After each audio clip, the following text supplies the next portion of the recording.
오늘 본문 말씀은 고린도전서 6장 1절로 11절입니다. 고린도전서 6장 1절에서 11절 하나님의 말씀을 봉독하도록 하겠습니다.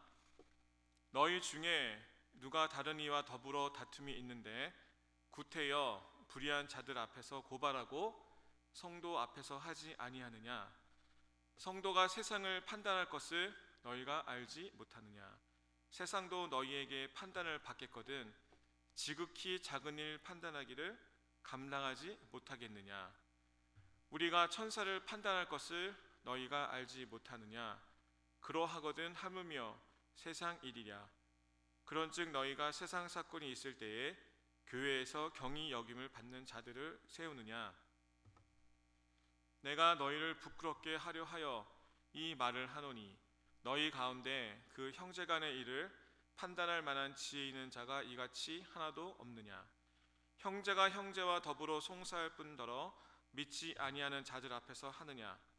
너희가 피차 고발함으로 너희 가운데 이미 뚜렷한 허물이 있나니 차라리 불의를 당하는 것이 낫지 아니하며 차라리 속는 것이 낫지 아니하냐? 너희는 불의를 행하고 속이는구나. 그는 너희 형제로다. 불의한 자가 하나님의 나라를 유업으로 받지 못할 줄을 알지 못하느냐? 미혹을 받지 말라. 음행하는 자나 우상 숭배하는 자나 간음하는 자나 탐색하는 자나 남색하는 자나 도적이나 탐욕을 부리는 자나 술 취하는 자나 모욕하는 자나 속여 빼앗는 자들은 하나님의 나라를 유업으로 받지 못하리라.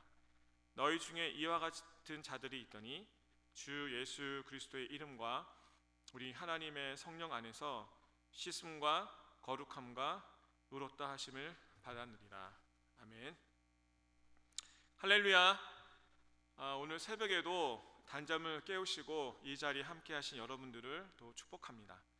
오늘 드디어 제가 마지막 설교를 하는 날입니다. 너무 기쁘고 너무 또 감사합니다.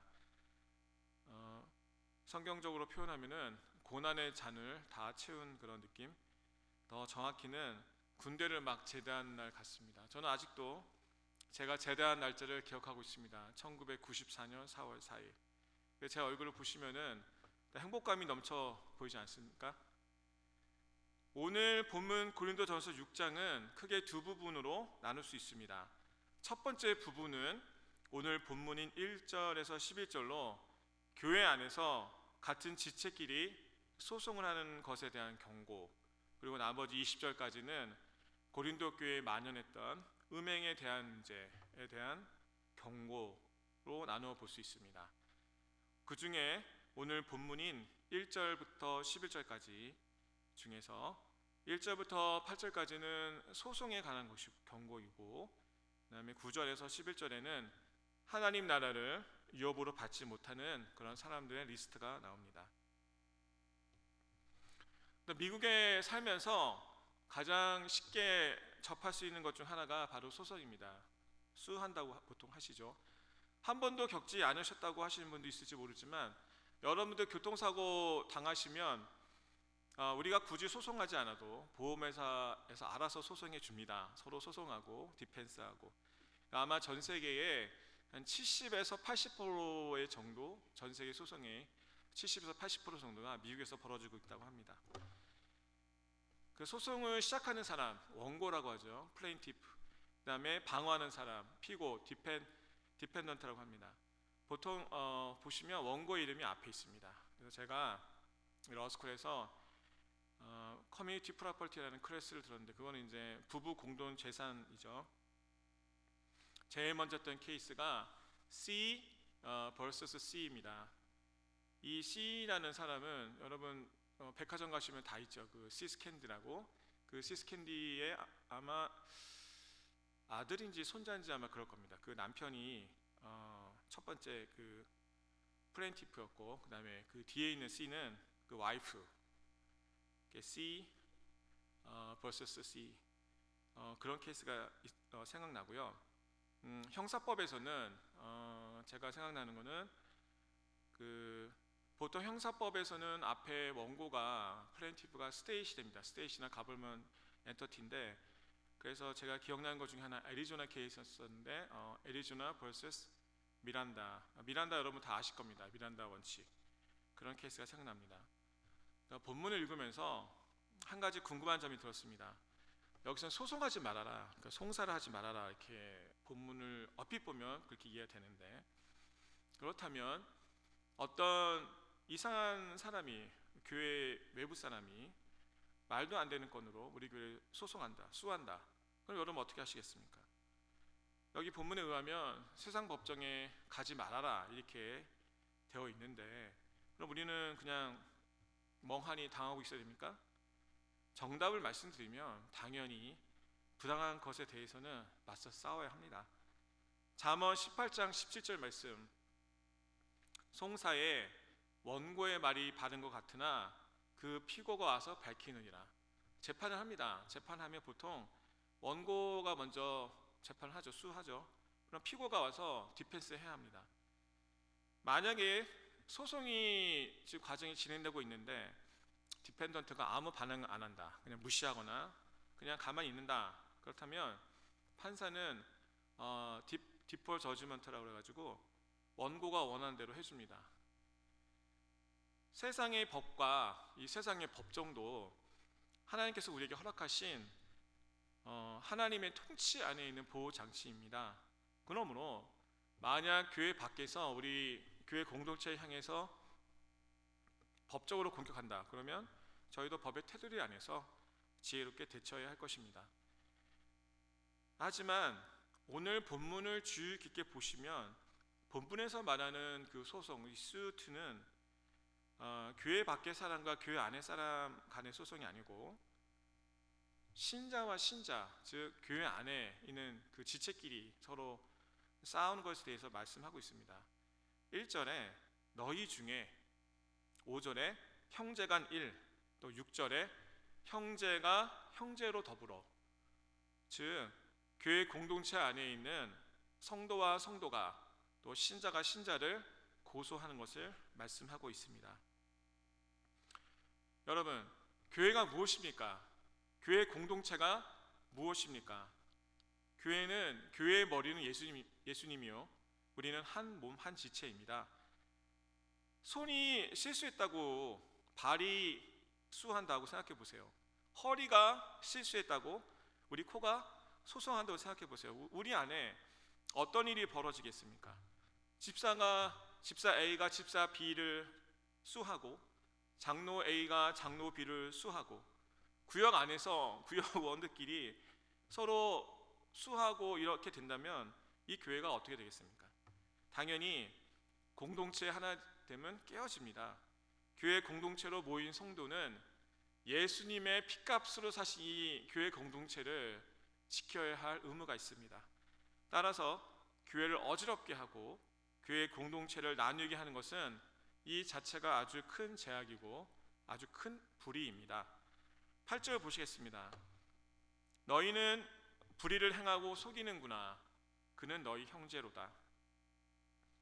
교회 공동체 안에서 해결할 수 있고 또 해결해야 할 문제를 세상 법정까지 가서 고소함으로써 주님의 몸된 공동체를 와해시키는 사람, 그 사람을 성경은 불의한 자라고 합니다. 더 자세히 8절을 보시면 불의를 행할 뿐 아니라 형제를 속인다고 했습니다. 아이들 말하는 것처럼 치딩이죠. 치딩. 무엇을 속인다는 말인가요? 아마 제가 추측컨대 부정한 뇌물로 재판장을 움직이든지, 이 당시에는 흔히 있었던 일이죠. 아니면 거짓 증인들을 세워서 없는 죄를 억울하게 씌운다든지, 아니면 자신이 변사, 즉 변호사를 고용해서 경제 상황이 더 어려운 상대방을 어렵게 한다든지, 이런 여러 가지 것으로 형제를 속인다라고 할 수 있을 것 같습니다. 이 당시 사법 시스템이라는 것이 지금처럼 효율적으로 약자를 보호하는 시스템은 아니었습니다. 그런 사실은 우리가 이미 예수님의 재판에 대해서, 예수님의 재판되는 그 상황, 그 가운데서도 볼 수 있습니다. 그렇다면 자연스럽게 질문이 또 하나 생깁니다. 지금 우리가 사는 이 시대, 우리 교회 공동체 안에 시비가 붙을 문제가 무엇이 있을까요? 아마 많은 경우에 크게는 두 가지 있을 것입니다. 하나는 명예훼손, 데포메이션이죠. 내 명예를 훼손시켰다. 또 하나는 금전에 관한 것일 겁니다. 즉, 돈을 빌려줬는데 갚지 않아서 서로 감정의 골이 깊어진 것입니다. 돈을 빌려줬는데 갚지 못했다. 그래서 난 저 사람을 감옥에 보내고 싶다. 사실 현실적으로는 쉽지 않습니다. 그래서 많은 교회에서 같은 순이나 구역 등에서 돈을 빌리거나 돈을 빌려주는 것을 금하고 있습니다. 만약 돈을 빌려준다, 그러면 돈도 잃고 사람도 잃는 경우가 많기 때문입니다. 아마 이미 많이 경험하셨을 겁니다. 다시 본문으로 돌아가면 결론적으로 신자와 신자 간에, 또 성도와 성도 간에, 교회 공동체에 있는 같은 지체끼리 소송하지 말라는 것입니다. 오히려 내가 손해 볼 수 있습니다. 그렇죠? 내가 억울한 일 당할 수 있어요. 내가 속임을 당할 수 있습니다. 내가 돈을 떼어 먹힐 수도 있습니다. 하지만 내가 손해를 보더라도, 내가 속임을 당하더라도, 내가 차라리 불의를 당하더라도, 차라리 억울한 일을 당하더라도, 차라리 돈을 떼 먹힐지언정 고소하지 말라라고 성경은 말씀합니다. 물론 세상 법정에서 소송을 통해서 얻을 수 있는 것이 있을 것입니다. 억울한 것을 해결할 수도 있고, 또 받지 못했던 돈을 혹은 실추된 명예를 회복할 수도 있을 것입니다. 하지만 이로 인해 실추되어지는 교회에 큰 손해가 있죠. 뭡니까? 교회 공동체의 명예, 하나님의 영광이 가리우는 것, 또 교회가 욕을 먹는 것, 이런 큰 하나님 나라 손해는 개인이 감당하는 손해와는 비교할 수 없는 너무나 큰 것입니다. 때문에 성도 간에 다툼이 있는 경우에 가능하면 교회 공동체 안에서 지혜로운 자들에 의해서, 혹은 어떤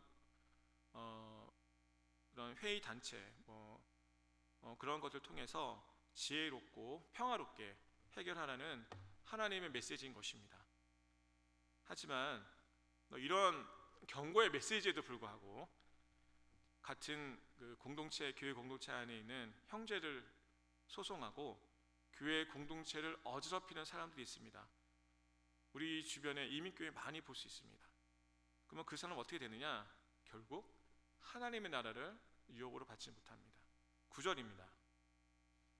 불의한 자가 하나님의 나라를 유업으로 받지 못할 줄을 알지 못하느냐? 여기서 불의한 자란 같은 공동체에 있는 지체, 형제를 송사한 사람, 고소한 사람을 의미합니다. 또한 9절과 10절에는 하나님의 나라를 유업으로 받지 못한 10가지, 이 불의한 자를 포함해서 10가지 리스트가 나옵니다.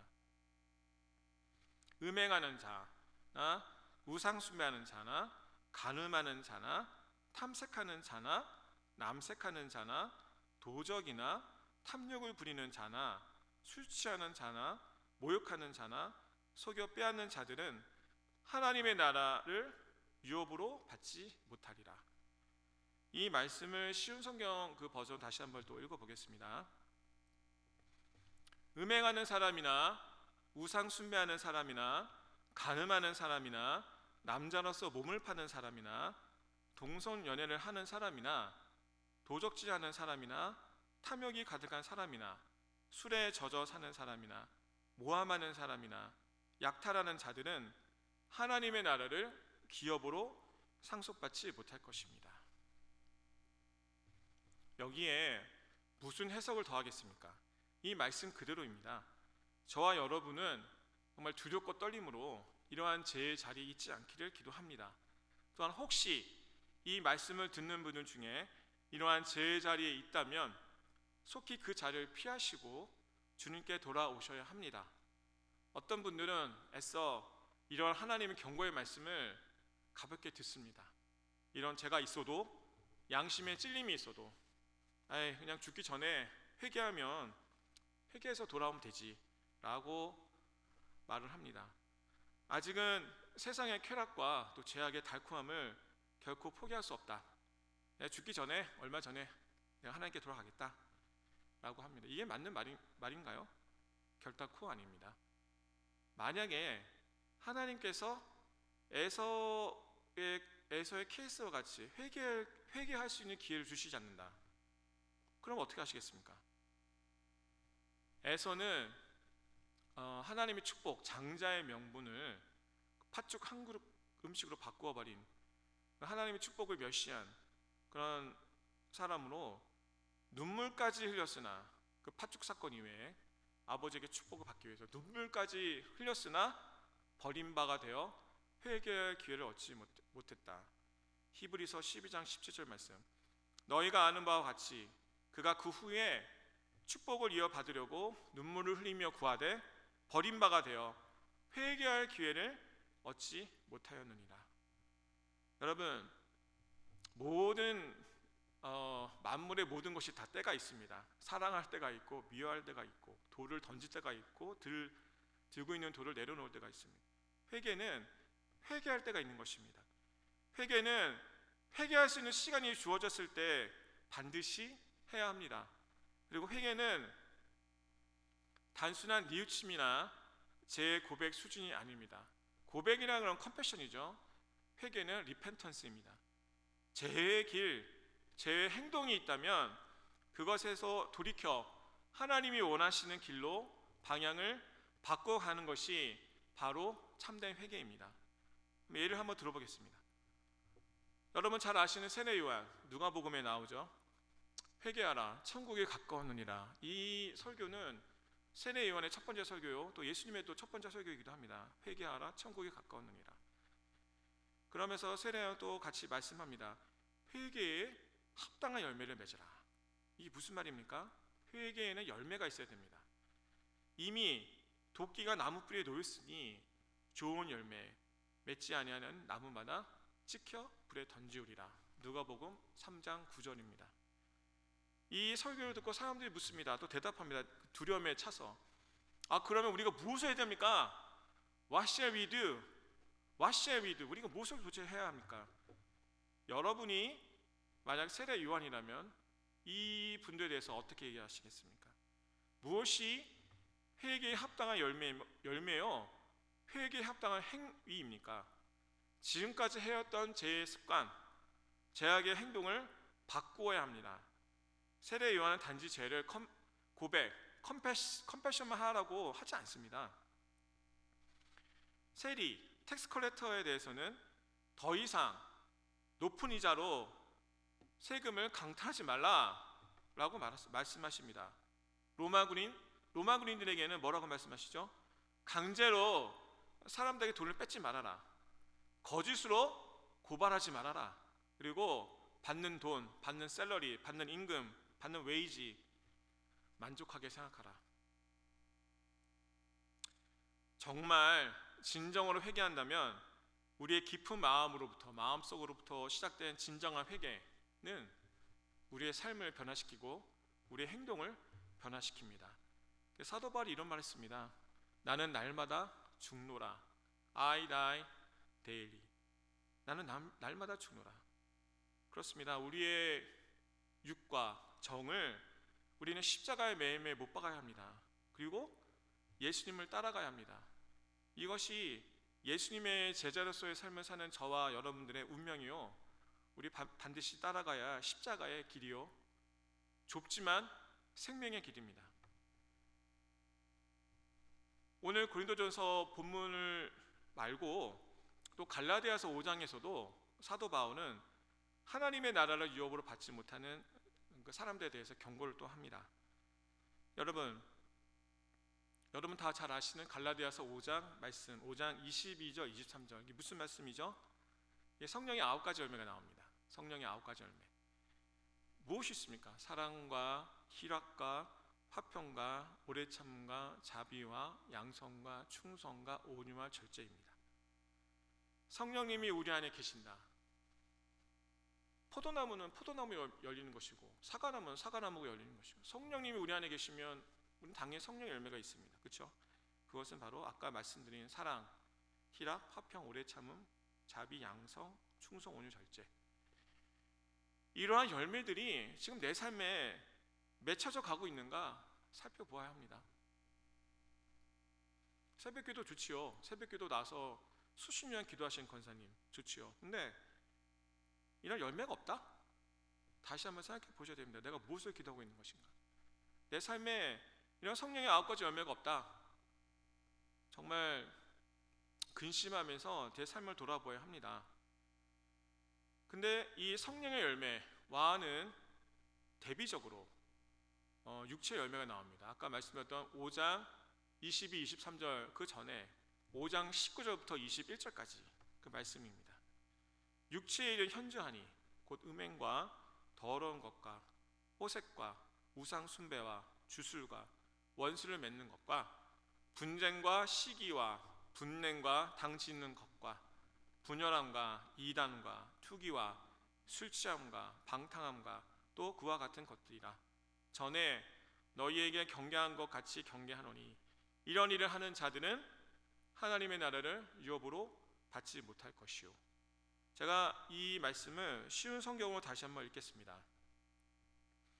육체가 하는 일은 분명합니다.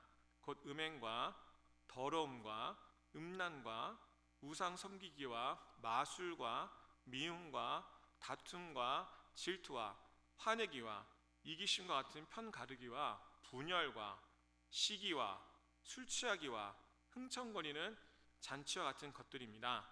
전에도 경고했지만 이제 다시 경고합니다. 이런 일을 하는 사람은 하나님의 나라에 들어가지 못합니다.